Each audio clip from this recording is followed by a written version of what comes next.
confession to make. My name is Scott, and I like to wear spandex. Oh, shit, this is the wrong meeting. My name is Scott. I love to ride bicycles because it gives grown men a reason to wear spandex. Yes, right? Can we give us spandex, right? Look, here's what cycling was to me as a kid, right? This is my nephew. It's about putting your feet up riding through a puddle, right? It's coming home when the street lights came on. You guys remember those days, right? We're going back in the nostalgia machine tonight. That is what is amazing. Sometimes, though, we think about bicycles as just being transportation, right? Whether it's a city bike in New York or it's this machine right here in Tulsa, you can get around and just be where you want to be. But I've got to tell you, I come from a long line of cyclists in my family. This man on the back of this tandem is my grandfather. We lost him this year in January at 101.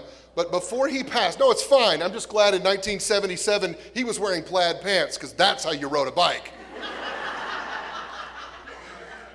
He shared with me a couple of things. There's two classifications of riders in this world. There's guys like this clown up here with the microphone. I ride for fun and exercise. I get together with my buddies, and the more I ride, the more I'm allowed to drink craft beer and eat more fajitas.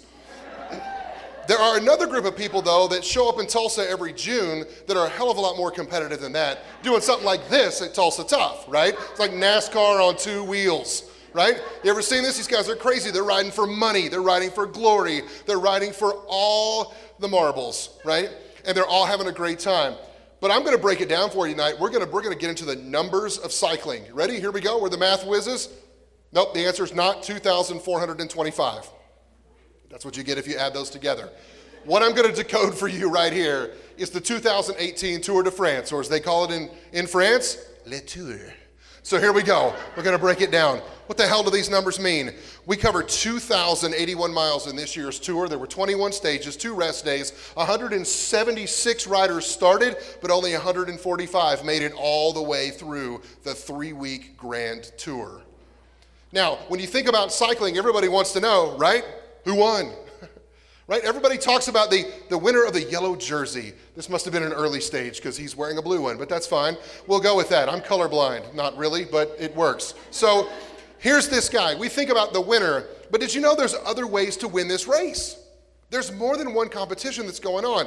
This stunningly handsome guy with sunglasses on is here with a 3-time world champion, Peter Sagan. This year, Peter won his 6th green jersey, which is what you win by points. It's not about accumulative time. It's about how many times he got to certain strategic places and won points for getting there first, even though he may have slowed down for other elements. The polka dot jersey represents King of the Mountain. Yeah, that's a joke too. But you know, the cool thing about King of the Mountain is I'm hella good on a downhill. But the King of the Mountain guys are the ones that can climb and get to the peaks the hardest. Look, here's the point. There are other ways you can win this race, but there's 3 key ones that we typically talk about when we think about the tour. But I want you to think about your own business, because we sometimes think about what's winning, what's a good employee, who are the people we want in our organizations, and we forget about the other people that we need to help make those people successful. So we're going to break it down, and we're going to get into the race behind the race. You guys ready for that? All right. All right, here we go. You got to get loud like you're at a bike race, right? Here we go. Listen, there's the team that rides around you. So there's a thing called the peloton, which we'll keep it simple. It's a big group of people all on bikes that hope they don't crash into each other. So what happens is you have teammates that circle around. See, you have teammates, their whole job is not to win. Their job is to protect the guy they think is going to win, right? So they're called domestiques.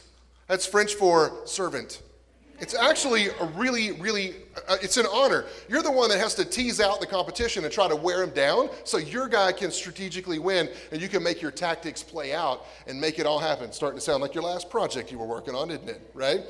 Then you've got to think about what happens because people get hurt. Now I want to talk about a guy from Houston, Texas who got hurt this year. He got hurt in the day 1 of the tour, right? A lot of nerves, everybody freaks out. Cracked his orbital and his shoulder blade on day 1. Got him Lawson-Craddock, right? He got jacked up pretty bad, right? There's mechanics trying to put him back together. There's people. His whole plan got thrown out the window, and his strategy changed to finish tomorrow. In fact, he said, I'm going to put $100 of my own money in the kitty to help donate to the track where I learned how to ride. This is him on day 1, right? hurt like hell. Here's what's cool. He came in dead last of the guys that made it all 21 days. 4.5 hours by cumulative time behind the winner of the race. And 2 weeks ago, he gave a check that raised $290,000 in donations of people that were inspired by him. He didn't win, but he ran his own race. You don't know what somebody's story is. You don't know what race they're trying to race. But damn it, they're in your companies and they're working hard to make it happen. Let them ride their own race, because if you make them get out of line, this crazy shit happens. Now, who wants to go for a ride? That's right, come on.